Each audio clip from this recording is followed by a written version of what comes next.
صوبائی وزیر صحت ڈاکٹر یاسمین راشد اور وزیر خزانہ مخدوم ہاشم جمع بخت کی زیر صدارت محکمہ خزانہ میں یونیورسل ہیلتھ انشورنس بارے کیبنٹ کی اسٹینڈنگ کمیٹی کا 7واں اجلاس منعقد۔ اجلاس میں سیکرٹری محکمہ specialized health care and medical education doctor Ahmad Javed Qazi, secretary خزانہ Iftikhar Amjad, special secretary doctor Asif Tufail, Salwat Saeed, C E O Punjab health care commission, C E O Punjab اور ایڈیشنل سیکرٹری محکمہ primary and secondary health care کے علاوہ دیگر افسران نے شرکت کی۔ صوبائی وزیر صحت ڈاکٹر یاسمین راشد اور وزیر خزانہ نے اجلاس کے دوران پنجاب کے منتخب سرکاری و نجی ہسپتالوں میں نیا پاکستان قومی صحت کارڈ کے تحت علاج معالجہ کی سہولیات کا تفصیلی جائزہ لیا۔ سیکرٹری صحت ڈاکٹر احمد جاوید قاضی نے اجلاس کے دوران نیا پاکستان قومی صحت کارڈ کے ذریعے اقدامات پر تفصیلی بریفنگ دی۔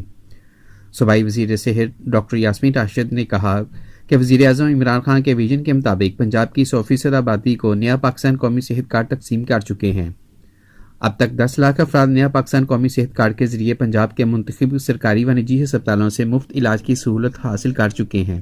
وزیر اعظم عمران خان نے پنجاب کی 100% آبادی کو علاج کی مفت سہولیات فراہم کرنے کا وعدہ پورا کر دیا ہے۔ نیا پاکستان قومی صحت کارڈ کے ذریعے پنجاب کے عوام کو زیادہ سے زیادہ سہولیات فراہم کرنے کے لیے کوشاں ہیں۔ پنجاب میں نیا پاکستان قومی صحت کارڈ کے لیے 800 سے زائد سرکاری و نجی ہسپتالوں کو منتخب کر لیا گیا ہے۔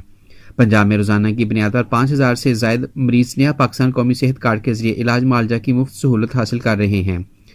اب تک نیا پاکستان قومی صحت کارڈ کے ذریعے 2.25 لاکھ افراد نے گردوں، 1,35,000 مریضوں نے آنکھوں اور 27,000 افراد نے دل اور سیزیرین کے مفت آپریشن کروائے ہیں۔ وزیر خزانہ مخدوم ہاشم جمع بخت نے کہا کہ نیا پاکستان قومی صحت کارڈ کا منصوبہ گیم چینجر ثابت ہوگا۔ حکومت کی جانب سے پنجاب کی عوام کو صحت کارڈ کی سہولت کی خاطر 400 ارب روپے کی خطیر رقم مختص کرنا انتہائی خوش آئند ہے۔